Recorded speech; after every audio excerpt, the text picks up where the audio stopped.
Polvon mahallasida tong non hidi bilan boshlanadi. Mahalladagi nonvoyxona faqat aholiga issiq non bilan ta'minlamayapti, balki o'nlab yoshlar uchun daromad manbaiga ham aylanmoqda.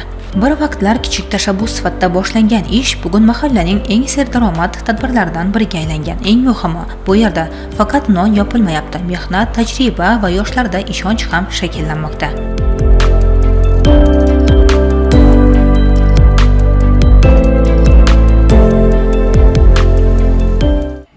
İş faoliyatimizni boshlaganimizda, masalan, 6 yilda oshgan bo'lsa, bu oilaviy ishlaganmiz. Hozirgi kunda mahallamizdagi 10 odamni ish bilan ta'minlab turibmiz. Bugungi kunda bizlar shu prezidentimizning tadbirkorlarga berib turgan subsidiyasi, kreditlaridan yaxshi foydalanib, hozirgi kunda ish faoliyatimizni yuritib turibmiz. 100 million so'm imtiyozli kredit ajratildi. Biz shundan samarali foydalanib, o'z ish faoliyatimizni kengaytirganmiz. Hozirgi kunda mahalladagi do'konchi tadbirkorlar bilan ishlashib, ularga yetkazib berish xizmatini ham yo'lga qo'yganmiz. Hozirgi kunda nonvoychilikka talab yuqori bo'lib oshayotganligi sababli biz undan keng foydalanib turibmiz.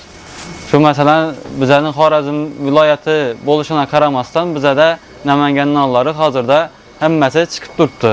Hozirgi kunda oilamizning ham daromadi shu yerdan ta'minlanib turibdi. Mavsumda 100 milliongacha daromad qilish mumkin. Nonvoy yigit dastlab bitta nonvoyxona faoliyatini yo'lga qo'ygan edi. Hozirga kelib esa bu raqam 2 taga yetdi. Kuniga qariyb 4000 dona non ishlab chiqarilib, mahalla aholisiga yetkazib berilmoqda. Polvon mahallasida 1400 nafarga yaqin yoshlar istiqomat qiladi. Quvonarli esa ularning aksariyati o'z yo'lini topib, turli sohalarda mehnat qilmoqda. Ayniqsa tadbirkorlikka qiziqish ortib borayotgani mahalla iqtisodiy faoliyatiga ham ijobiy ta'sir ko'rsatmoqda.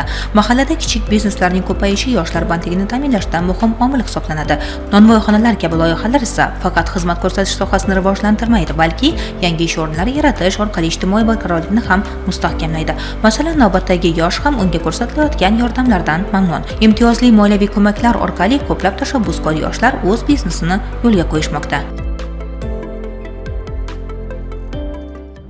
Ish faoliyatim 7 yildan oshdi, davom etib kelayotganiga va shu 7 yil ichida juda ko'plab o'quvchilarga sertifikat olishida, ingliz tilini yaxshi o'rganishida, oliy ta'limga kirishida yordam berib kelmoqdaman. Bugungi kunga kelib 300 dan ortiq o'quvchiga ta'lim beryapmiz va hozirgi kunda prezidentimizni ta'limga va yoshlarga qaratgan e'tiborlari tufayli rivojlanishda, o'sishda davom etyapmiz. Masalan, yaqinda o'quv markazi rahbarlariga 130 million suda berishdi va buni olib, undan yaxshi foydalandik. Masalan, o'quv markazimizni qayta ta'minladik, kerakli jihozlarini jihozlab oldik. Ajratilgan moliyaviy ko'mak hisobiga o'quv xonalari jihozlanib, zamonaviy texnika va o'quv qurollari olib kelindi. Natijada yoshlar uchun chet tillari bo'yicha bilim olish imkoniyatlari yaratildi.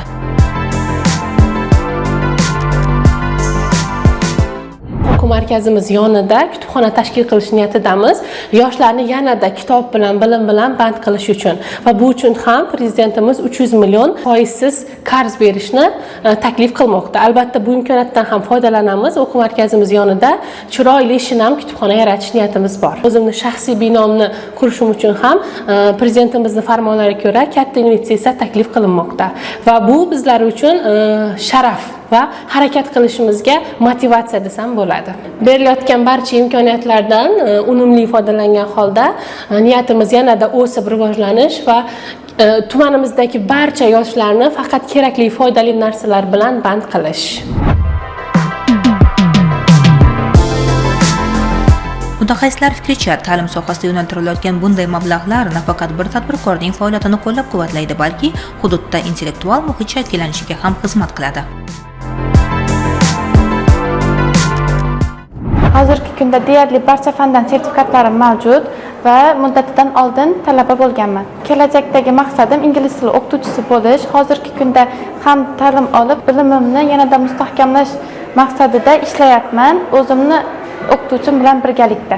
Boshqa yoshlarga ham ingliz tilini o'rgataman va shu bilan birga mashg'ulotlarni birga olib boramiz.